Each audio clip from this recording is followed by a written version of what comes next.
의원님께서 이제 페이스북에 올리신 내용인데요. 그 이태원을 규정하는 데 있어서 동남아 식당 조금 있고 술집도 별로 없고 뭐 볼거리도 많지 않은데 거기에 그렇게 많은 인파가 모였다는 것을 이해가 안 간다라고 얘기를 한 거잖아요. 그런데 이태원을 한 번이라도 가본 사람이라면, 아니 그리고 대한민국에 살고 있는 사람이라면 이태원이라는 지역적 인식이 이게 맞을까요? 그러니까 아마 이번 그 대통령의 언급 내용을 제가 기록으로 이제 공개하면서 아마 누구보다도 이태원의 그 상인들 입장에서는 너무나 억울하고 화가 났을 것 같아요. 예, 기가 막힐 것 같습니다. 예. 되게 또 대한민국을 상징하는 그런 장소 중에 한 곳인데 네.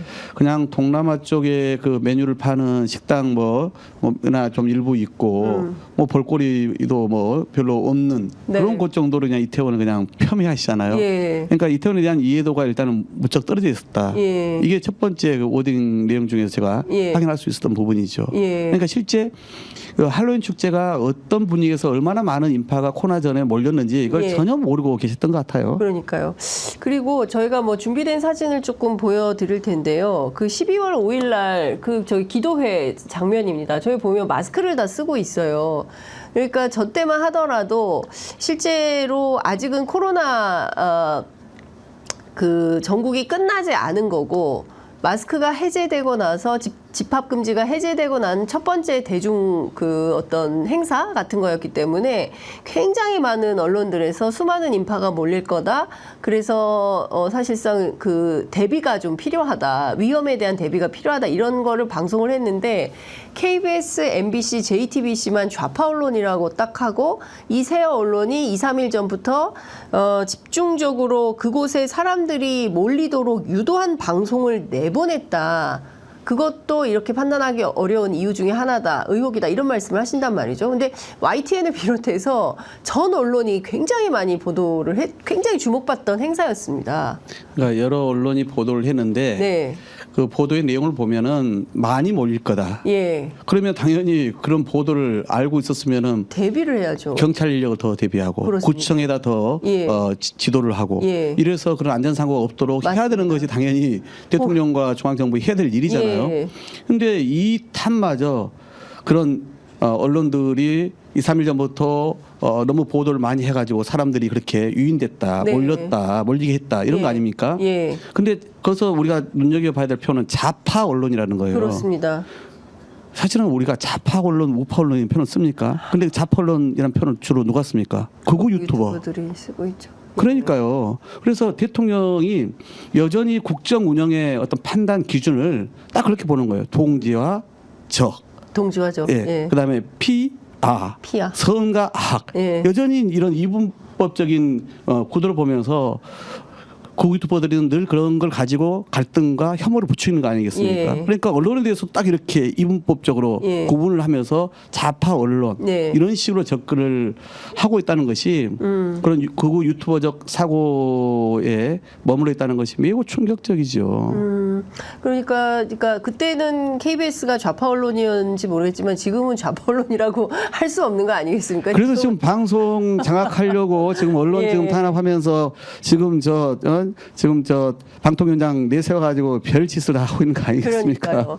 근데 지금 의원님 당시를 좀 저희가 복기를 해보면 그때 국회 행안위 소속이었던 국민의힘 이만희 의원도 앞서 말씀해주신 그런 비슷한 음모론을 제기하지 않았습니까? 뭐 토끼머리띠를 쓰고 뭐 각시탈 마스크를 쓴 청년이 뭐 길바닥에 아보카도유를 뿌리고 근데 그 아보카도유가 실제로 확인해본 결과 그 병은 비슷한데 아보카도유가 술병입니다. 그 진빔이라는 어떤 위스키병 아니었습니까? 이제 그런 게 확인이 다 됐는데도 당시에 그런 음모론적 사고를 굉장히 얘기하면서 심지어 북한 개입설까지 제기를 하지 않았습니까?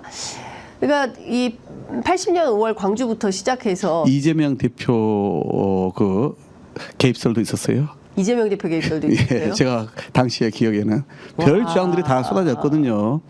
그러니까 뭔가 전국을 바꾸기 위해서 이재명 대표가 자기 어려운 점을 타개하기 위한 뭐 이런 이야기부터 별 얘기도 다 있지 않았습니까? 그러니까 말 그대로 그냥 흑색 그냥 그 상상에서도 나오기 힘들 정도의 흑색 그런 선전. 선전들인데 예. 그런 걸 대통령이 귀담아 듣고 있었던 것만으로도 물론 저는 이렇게 생각합니다. 지금도 대통령이 그렇게 생각하고 있는데 그렇지는 않을 겁니다. 이제는 다 드러났기 때문에. 네. 근데 당시에 대통령이 현장 가서 네. 이 좁은 공간에서 이렇게 많이 사람들을 죽을 수 있냐? 그렇죠. 그러면서 제일 처음에 뭐 앞사러 가니까 내진탕이겠죠. 이렇게 얘기한 장면이 맞아요. 있잖아요. 예. 그러니까 본인은 뭔가 그 전에 이런 유튜버에서의 그런 이 잘못된 그런 주장들을 예. 들은 바가 있기 때문에 그런 반응이 나오지 않았을까라고 지금은 우리가 추측할 수 있지 그런 것 않습니까? 같아요. 그렇네요. 진짜 뇌진탕이네요. 이런 말을 하는 것이 실제로 그런 방송을 보고 그럼 신문이나 방송, 그러니까 정규 방송이나 신문을 안 본다는 얘기가 되는 걸까요? 그것도 보시기 하겠죠. 보더라도 무시한다고 생각해야 될까요? 과거에 그게 국회 방송을 봤는지 다른 언론을 봤는지 몰라도 예를 들어서 저희가 국회 운영위원회를 하다 보면은 네. 갑자기 대통령실에서 연락도 오고 그랬어요. 왜? 뭐라고요? 아니 뭐 제대로 여당이 대응을 못한다고 생각을 하고 예. 그거 관련해 가지고 여당 쪽의 대표 측에다가 예. 뭐 연락도 오고 그랬죠. 그런 걸 보면 뭔가 TV를 보고는 계시겠죠. 연락 와서 똑바로 대응해라, 잘 싸워라, 뭐 이런 주문을 했다는 건가요? 그러면? 제가 더 자세한 얘기는 안 하겠습니다. 야, 오늘은 거의 뭐 다른 이야기니까. 그런 네. 정도까지라고 한다면 이게 심각하다라는 생각이 좀 드는데요. 사실 의원님 당시 생각해 보면 너무나 충격적이었습니다. 더 충격적인 것은 우리가 위패도 영종도 없이 그리고 또 대통령이 나흘간 그 추모를 하러 갑니다. 그리고 심지어 근조 리본도 거꾸로 뒤집어서 달게 하지 않았습니까? 총리실 지침으로 내려가서 이런 것들을 보면 이태원 참사와 관련해서는 기이한 일들이 너무 많이 벌어졌어요. 그래서 이거 사실관계가 좀 필요하다. 왜 이렇게 했는지. 근데 모든 책임이 예컨대 대통령의 인식 속에서 이것이 어떤 좌파 언론 몇 개 언론이 막 그쪽으로 사람들을 몰고 민주노총이나 뭐 이게 관계자들이 집회 끝나고 몰려가면서 예컨대 그 사건을 만든 것처럼 조작한 것처럼 그런 인식을 갖고 있었다라고 한다면 지금이라도 대통령이 왜 그런 생각했는지 설명이 필요한 거 아닙니까? 그러니까 아까 말씀드린 것처럼 예. 저는 대통령이 당시에 그런 극우 유튜버들에서 주장하는 것에 일부 경도돼서 네. 그런 의구심을 당신은 가졌던 것은 분명해 보입니다. 저는 그렇게 보고요. 네. 다만 이제 이것과 함께 그러니까 하나는 이제 소위 음모론 뭔가 이것은 배우가 있어. 뭔가 이 상황을 이 사건을 만들려고 하는 뭔가 그런 세력이 있어. 아하. 이런 범죄성으로 접근하는 게 예. 검사 출신으로서 우선 그렇게 예. 그런 그 음모론에 네네. 먼저 귀가 열리지 않았을까 싶고요. 예. 물론 그걸 보니 100% 음모다 이렇게 얘기하지는 않았죠. 예. 그런 이야기에 기울였고 그래서 의장을 만났을 때 네. 그런 범죄 의구심에 대해서 표현을 썼던 것이고 네. 이것만으로도 저희는 매우 심각한 거 아니겠습니까? 이게 공적 체계와 보고에 의존하지 않고 그런 거에 경도돼 있었다면 네. 두 번째는 지금도 똑같은데 책임 떠넘기기예요. 당시에. 그러니까 결국은 자기들은 최선을 다했는데 결국은 언론들이 많이 오게끔 유도를 했고 또 용산 경찰서장은 어디 가는지 뭐 기본적인 일도 안 하고 뭐 이런 거 아닙니까? 네네. 그러니까 이런 책임을 최소화시키고 떠넘겨서 자기들은 피해갈 구멍을 찾는 네. 게 확인됐던 것이죠.